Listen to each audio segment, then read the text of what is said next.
పరిశుద్ధుడైన మా ప్రభా, మీకు స్తోత్రాలు వందనాలు చెల్లించుకుంటున్నాము. మహోన్నతుడా మా ప్రభైన యేసు, మిమ్మల్ని స్తుతిస్తూ ఉన్నామయ్యా. మిమ్మలను స్తుతించుటకును, మిమ్మలను గూర్చి పాడి కీర్తించి ఘనపరచుటకును సహాయము చేయండి. మీ కృపలో మమ్మలను బలపరచమని ప్రార్థన చేస్తూ ఉన్నాము. మీరు మాకు ఇచ్చిన ఈ సమయాన్ని బట్టి మీకే స్తోత్రాలు వందనాలు చెల్లిస్తూ ఉన్నాము. కృపామయుడా, దయాసత్య సంపూర్ణుడా, మీకే స్తోత్రాలు వందనాలు చెల్లిస్తూ ఉన్నాము. మీరు ఈ ఆరాధనకు అధ్యక్షత వహించండి. తండ్రిని ఘనపరచుటకును, రక్షకుడైన యేసుక్రీస్తును మహిమపరచుటకును, మేము నాయన పరిశుద్ధాత్మనితో సహవాసము చేయుటకును కృపను దయచేయండి ప్రభా. మా అంతరంగములను మీరు కనికరించండి, మా అంతరంగములను మీరు బలపరచండి. మీ ఆత్మశక్తిని, ఆత్మ పట్టుదలను మాకు మీరు దయచేయండి. ఆత్మ విషయమై తీవ్రత కలిగి ఉండమని చెప్పినారు. అలాగే దేవుని విషయంలో పట్టుదల కలిగి ఉండమని చెప్పినారు. మీ యొద్ద సహనముతో కనిపెట్టమని మీరు చెబుతున్నారు ప్రభా. అట్టి నాయన స్వభావం మాకు మీరు దయచేయండి. తండ్రి అయిన దేవా, మీ సన్నిధిలోనికి వచ్చి మిమ్మల్ని వేడుకొంచున్నాము. మీరు మాకు అధ్యక్షత వహించండి. ఏ రీతిగా మిమ్మల్ని స్తుతించి ఘనపరచవలనో సమస్త విషయాల్లో మీరే మీ కృపను మాకును మీరు సమృద్ధిగా మీరు దయచేయండి. ఈ ఆవరణమంతా మీ సన్నిధితో నింపండి ప్రభా. పాటలు పాడుచుండగా ఆ పాటల ద్వారా దేవుని యొక్క ఆత్మ మమ్మలను బలపరచునట్లుగాను, మిమ్మలను మహిమపరచువారముగా చేయండి ప్రభా. అలాగే మాలో ఉన్నటువంటి నిర్లక్ష్యము, నిర్లిప్తత సంపూర్ణంగా తొలగిపోనట్లుగా చేయండి. దుష్టుని యొక్క ఆటంకములు మాలో కానీ, ఆవరణంలో కానీ, ఎవరిలో ఎక్కడ ఆటంకములు లేకుండా చేయండి ప్రభా. అడ్డుబండయు అడ్డు గోడలను కూలద్రోయమని ప్రార్థన చేస్తూ ఉన్నాము. మిమ్మలను ఘనపరచుటకు మాలో ఉన్న అభ్యంతరములన్నిటినీ మీరు తొలగించండి. పరిశుద్ధాత్ముడా, మీరు మా మధ్య కదలండి. మీ కొరకు మేము మార్గమును సరళము చేయువారముగా చేయండి నాయన. మీరు మా మధ్య సంచరించున్నట్లుగా మా పరిసరాలను, మమ్ములను పరిశుద్ధపరచమని ప్రార్థన చేస్తూ ఉన్నాం. రాజులైన యాజక సమూహముగా మమ్మల్ని ఇక్కడ చేర్చి మహిమ, ఘనత, ప్రభావాలు మీరే ఆరోపించుకొనమని నజరేయుడైన యేసు నామమున అడిగి వేడుకొనుచున్నాము తండ్రి, ఆమేన్. పాటలు పాడుకుందామండి.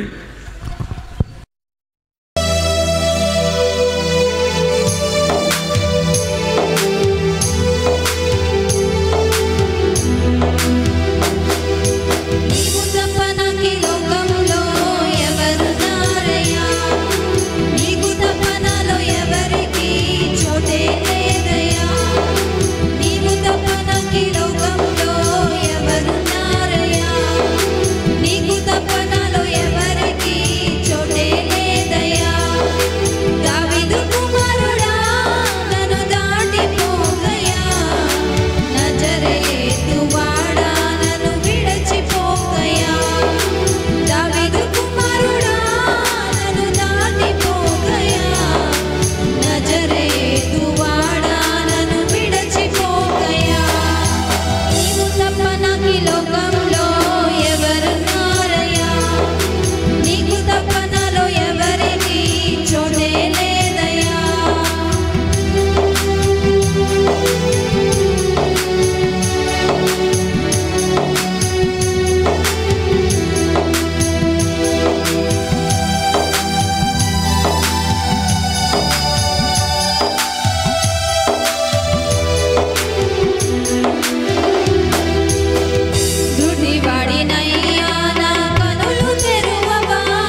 పరిశుద్ధాత్మ దేవుని కొరకు మనం వేడుకుందాం.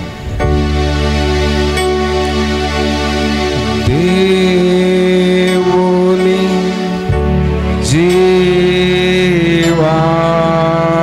జీవాత్మన మీదికి రమ్ము. దేవుని జీవాత్మన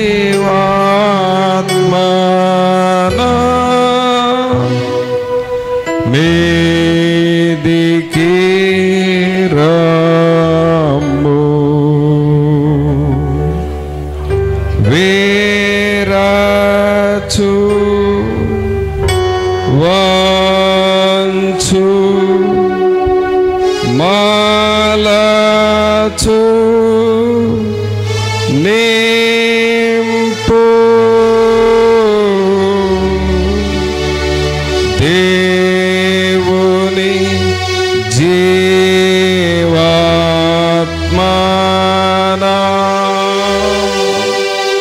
మీదికి రమ్ము.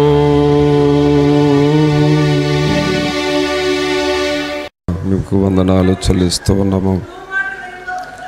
మీ వాక్యమును మాకు ఇస్తూ ఉన్నారు. మీ వాక్యము ద్వారా మమ్మల్ని హెచ్చరించుతున్నారు. మీకు వందనాలు. మీ సన్నిధిని, మీ ఆత్మ సహాయమును మాతో ఉంచండి ప్రభా. మీ బలమైన ప్రార్థనా శక్తిని, పరిశుద్ధాత్మ అగ్నిని మాతో ఉంచమని వేడుకొంచున్నాము. అలాగే మేము నాయన మీ వాక్యములో ఫలించెడి వారిగా, మీ కృపలో వర్ధిల్లెడి వారముగా చేయండి ప్రభా. తండ్రి అయిన దేవా, మీకు స్తోత్రాలు, మీకు వందనాలు చెల్లిస్తూ ఉన్నాం. మీ వాక్యము దగ్గరకు వస్తూ ఉన్నాం. మీ వాక్యము ద్వారా మాతో మీరు మాట్లాడమని నజరేయుడైన యేసు నామమును అడిగి వేడుకొంచున్నాం తండ్రి. ఆమేన్. ప్రియరా, దేవుని వాక్యం చూసుకుందాం. రోమేలుకు రాసిన పత్రిక 3వ అధ్యాయము 22, 23 వచనాలు చూద్దాం. రోమేలుకు రాసిన పత్రిక 3వ అధ్యాయము 22, 23 వచనాలు. అది యేసుక్రీస్తునందలి విశ్వాసమూలమైనదై నమ్మువారందరికీ కలుగు దేవుని నీతి అయి ఉన్నది. ఏ భేదమును లేదు. అందరూ పాపము చేసి దేవుడు అనుగ్రహించు మహిమను పొందలేకపోతున్నారు. కాబట్టి నమ్మువారు ఆయన కృపచేతనే క్రీస్తు యేసునందలి విమోచనము ద్వారా ఉచితముగా నీతిమంతులని తీర్చబడుచున్నారు. ప్రభునంతులరా, మనం ఇక్కడ చదువుతున్న ఈ వాక్య భాగంలో దేవునికి మనకు మధ్య జరుగుతూ ఉన్న కొన్ని పనులు పౌలు గారు రాస్తూ ఉన్నాడు. దేవునికి మనకు మధ్యలో ఏం జరుగుతుంది అనేది ఈ రోమా పత్రికలో పౌలు గారు రాశాడు.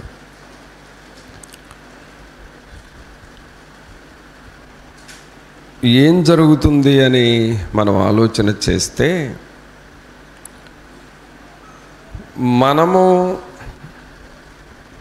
దేవుణ్ణి నమ్ముకుంటాం. మొట్టమొదట దేవునిని మనం నమ్ముకుంటాం, లేక దేవుని యందు విశ్వాసం ఉంచుతాం. మనం దేవుని యందు విశ్వాసం ఉంచితే దేవుడు మనకు ఆయన చేసే పనులు చేస్తాడు. ఇది దేవునికి మనకు మధ్యలో జరిగే పనులు.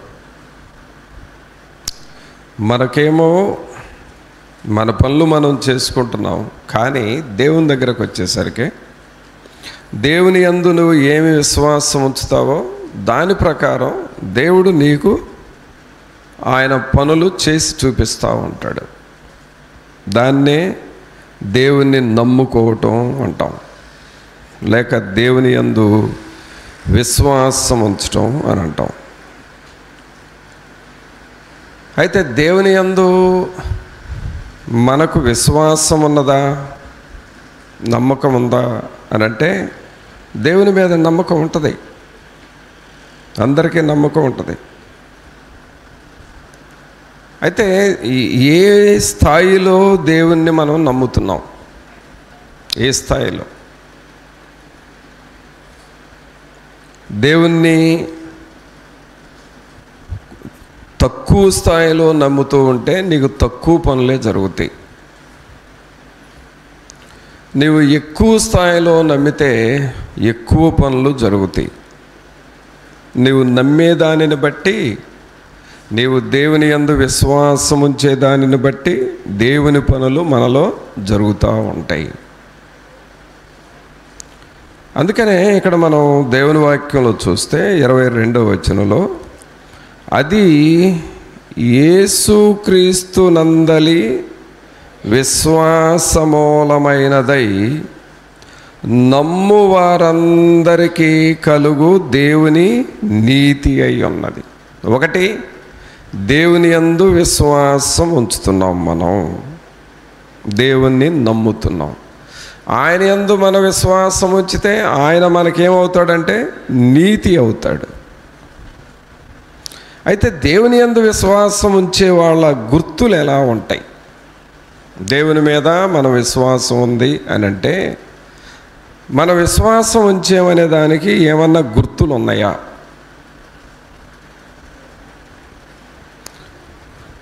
మనకు సడన్గా మబ్బులు బట్టిని అనుకోండి, పగలు మబ్బులు బట్టిని, తర్వాత వాతావరణం అంతా చల్లగా మారిపోయింది. ఏం గుర్తయి ఉంటుంది అది?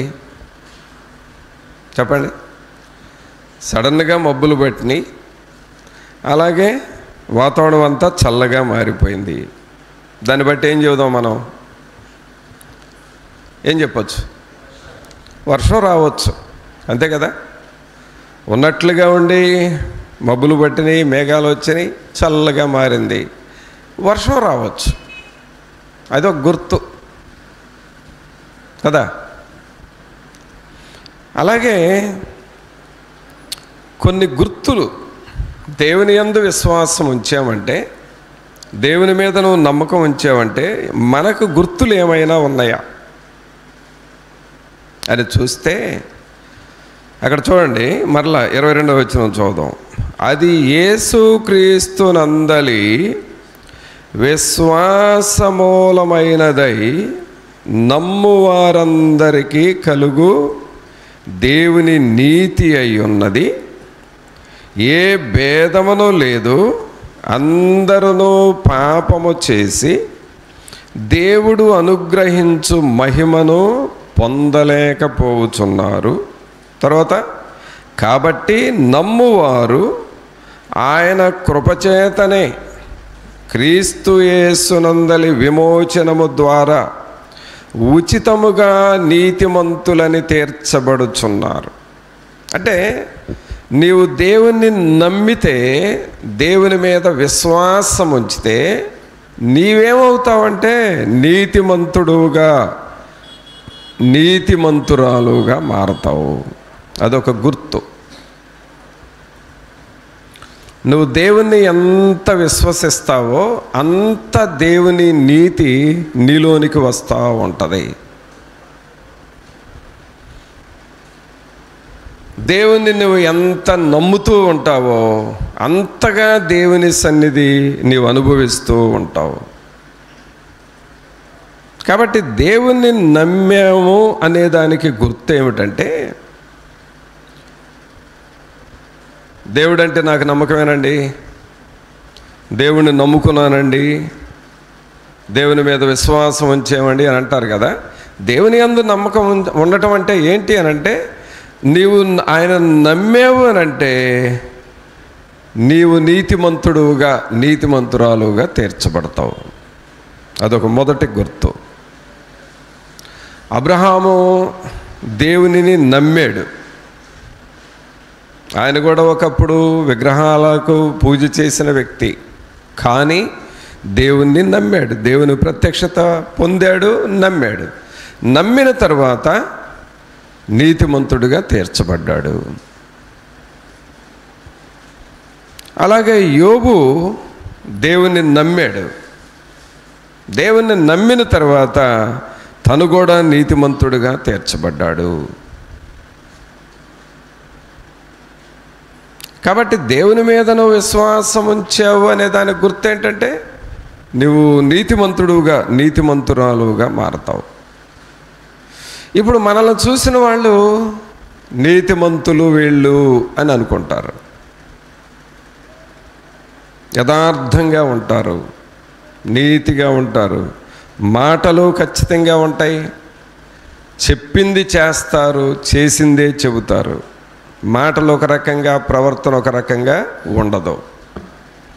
యథార్థంగా ఉంటారు, యథార్థంగా ఉంటారు. ప్రతి పనిలో యథార్థంగానే ఉంటారు.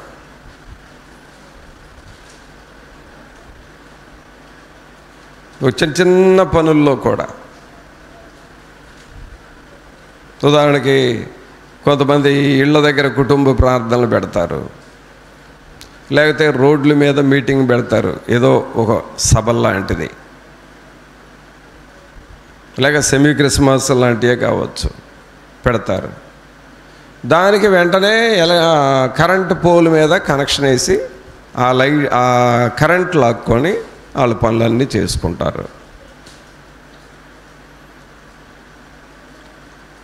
అదే నీతిగా ఉంటే నీవు అలాంటి పనులు మనం చేయకూడదు, అలాంటి దొంగ కరెంటును మనం వాడకూడదు అని ఆ నీతి కలిగిన పనులు చేస్తారు. అది దేవుని యందు నువ్వు విశ్వాసం ఉంచేవనే దానికి గుర్తు. స్టూడెంట్స్ అయినా సరే, దేవుని యందు నువ్వు విశ్వాసం ఉంచేవు అని అంటే నీ ప్రక్కమటే స్టూడెంట్స్ ప్రవర్తనలాగా నీ ప్రవర్తన ఉండదు. నేను కాలేజీలో చదివేటప్పుడు ఈ స్టూడెంట్స్ మధ్య ఎక్కువగా వచ్చేది ఏంటంటే, అంటే మగపిల్లల మధ్య వచ్చేది ఏంటంటే, ఒక 4-5 చేరేరు అని అంటే అందరూ మాట్లాడుకునేది ఆ కాలేజీలో ఉన్న ఆడపిల్లల గురించి మాట్లాడుకుంటారు. ఇక అది వాళ్ళ నైజం, వాళ్ళ క్యారెక్టర్. అది ఏ 4-5 మగపిల్లలు ఉండారంటే ఒక అమ్మాయి సంగతి చెప్పుకోవాల్సిందే, వాళ్ళ నైజం అది. అయితే యేసుక్రీస్తును నమ్మిన వాళ్ళు, అంటే దేవుని మీద నువ్వు విశ్వాసం ఉంచిన వ్యక్తి అయితే వాటిల్లో నువ్వు పాల్గొనవు, అవి నువ్వు వినవు, వాటిని పట్టించుకో. అసలు నేను ఎప్పుడన్నా వాళ్ళలాంటి స్టూడెంట్నే, నేను కూడా వాళ్ళ అలాగూ చెప్పుకునేటప్పుడు నేను ఆ దారిలో ఏమైనా నడవటం, అటు వాళ్ళ ప్రక్క గుండా వెళ్ళటం ఏదన్నా జరిగిందంటే, రే మాట్లాడబోకండి, అహరోన్ గారు వస్తున్నాడు, అహరోన్ వస్తున్నాడు, మాట్లాడబోకండి, ఆయన ముందు మనం ఎట్లాంటి పిచ్చి మాటలు మాట్లాడకూడదు అని వాళ్ళకు వాళ్ళే చెప్పుకొని సైలెంట్ అయిపోయేవాళ్ళు. నేను వాళ్ళ స్టూడెంట్ని, వాళ్ళ క్లాస్మేట్ని, కానీ ఆ విషయాలు నా దగ్గర మాట్లాడటానికి వాళ్ళందరూ భయపడేవాళ్ళు. కారణం ఏంటి అని అంటే, దేవుని యందు నువ్వు విశ్వాసం ఉంచావు అని అంటే నీ బిహేవియర్, నీ ప్రవర్తన కూడా వేరుగా ఉంటుంది. అన్ని విషయాల్లో వేరుగా ఉంటావు నువ్వు.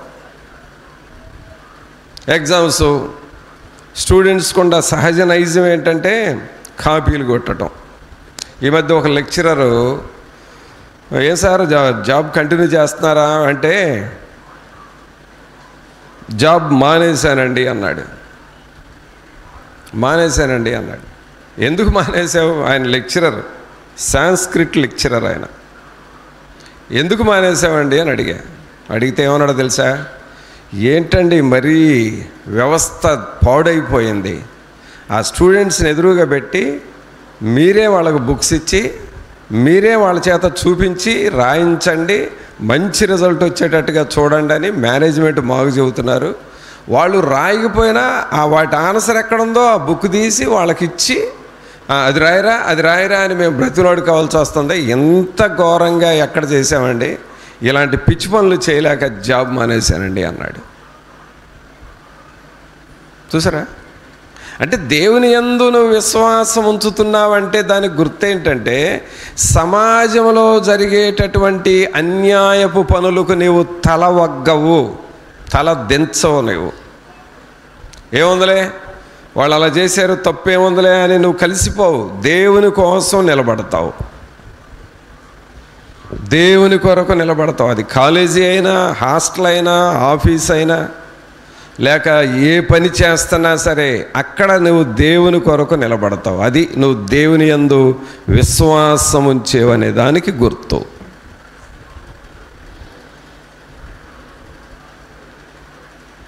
ఒకసారి నాయన మొట్టమొదట్లో ఆ బాపట్లో ఉండే రోజుల్లో రిక్షా తొక్కేవాడంట మా నాన్న. అంటే అప్పుడు మేము దాదాపుగా పుట్టలేదు ఆ టైంలో. రిక్షా తొక్కేవాడంట, కానీ అప్పటికే ప్రార్థనకి వెళుతున్నాడు. అయితే అలా రిక్షా తొక్కే టైంలో చాలామంది ఎక్కుతా దిగుతూ ఉంటారు కదా. ఒక అతను ఎక్కి ఆయన కొంత డబ్బు సంచి ఉందంట, ఆ డబ్బు సంచి రిక్షాలో అలా పెట్టి ఆయన దిగి వెళ్ళిపోయాడంట. అంటే ఈ డబ్బు సంచి, అంటే అది డబ్బు సంచి అని తెలియదు, అది సంచి ఉంది, ఆ సంచిని అక్కడ మర్చిపోయి వెళ్ళిపోయాడు. ఆయన మర్చిపోయి వెళ్ళాడు. ఈ నాన్న ఆ పంపు దగ్గరికి వెళ్ళి కొంచెం మంచినీళ్ళు తాగి మళ్ళా చెమటంతా తుడుచుకొని బయలుదేరి వెళ్ళేటప్పటికే ఒక 10 నిమిషాలు, పావు గంట దాటింది. ఈలోపు అతను ఎక్కడికి వెళ్ళాడో తెలియదు. ఇటు రిక్షా సీటు మీద చూస్తే సంచి ఉందంట. ఏంటో ఈ సంచి అని చూస్తే అన్ని డబ్బులు బండిల్స్ అంట. ఆ రోజుల్లో 500 అట్లా బండిల్స్ కట్ల ఉన్నాయంట. ఈయనకేమైంది? పోనీలే పొద్దున్నే లేచి ఎవరి ముఖం చూశానో దేవుడిచ్చాడులే అని అనుకోలా. ఏమనుకుంటారు? పొద్దున్నే లేచి ఎవరి ముఖం చూశానో దేవుడిచ్చాడులే అని అనుకుంటారు. అదెవరు? దేవుని యందు విశ్వాసం లేని వ్యక్తి. కానీ ఈయన అప్పటికే మారు మనసు పొంది యథార్థంగా ఉంటున్నాడు కాబట్టి ఆ వ్యక్తి నాకు ఎక్కడ దొరుకుతాడా అని ఇక పాసెంజర్స్ని కూడా ఎక్కించుకోకుండా ఆ రిక్షాను తొక్కుకుంటా వెళతా ఉంటే ఆయన ఎటు వెళ్ళాడో ఎవరికి తెలుసండి. అప్పుడు ఒక చెట్టు కింద మోకరించి ప్రార్థన చేశాడంట. ప్రభువా, ఆ సహోదరుడు ఎవరో నాకు తెలీదు, నాకు అతనన్నా కనపడాలి, లేక నన్ను అతనన్నా చూడాలి. ఆయన నన్ను చూసినా నేను ఆయన చూసినా మా ఇద్దరిని కలపండి అని ఒక చెట్టు కింద ప్రార్థన చేసి బయలుదేరి వెళుతున్నాడంట. వెళ్ళగా కొంత దూరం వెళ్ళిన తర్వాత ఆ సహోదరుడు ఎదురయ్యాడంట. వెంటనే ఆయన దగ్గరికి వెళ్ళి భుజం మీద చేసి, ఏమండి మీరు ఇందాక రిక్షా ఎక్కింది మీరేనంటే, అవునయ్యా నేను సంచి మర్చిపోయానయ్యా, రిక్షా ఎక్కడ దొరికిద్దా, ఎవరు ఆయన అని నేను కంగారు పడుతున్నానయ్యా. నేనేనయ్యా, నాకు కంగారుగా ఉంది, నీది నీకు ఇవ్వాలని, ఇదిగో తీసుకొని ఆయనకి ఇచ్చేసాడు. అప్పుడేం చెప్పాడు? ఎంత కష్టపడి ఎంత యథార్థంగా తీసుకొచ్చి ఇచ్చే వ్యక్తి ఈ రోజుల్లో ఎవరున్నారండి? క్షణంలో మాయం చేసి తప్పుకొని వెళ్ళిపోతుంటే ఇంత యథార్థంగా ఉంటున్నావు ఏంటంటే, నేను నా ప్రభువుని తెలుసుకున్నానయ్యా, దేవుని యందు విశ్వాసం ఉంచిన వ్యక్తిని. అందువలన నేను నా మనస్సాక్షిని కడుక్కోవటం కోసం నీ దగ్గరకు వచ్చాను. నీది నీకు ఇచ్చిన తర్వాత ఇప్పుడు నా మనసు నెమ్మదిగా ఉంది అని చెప్పాడు.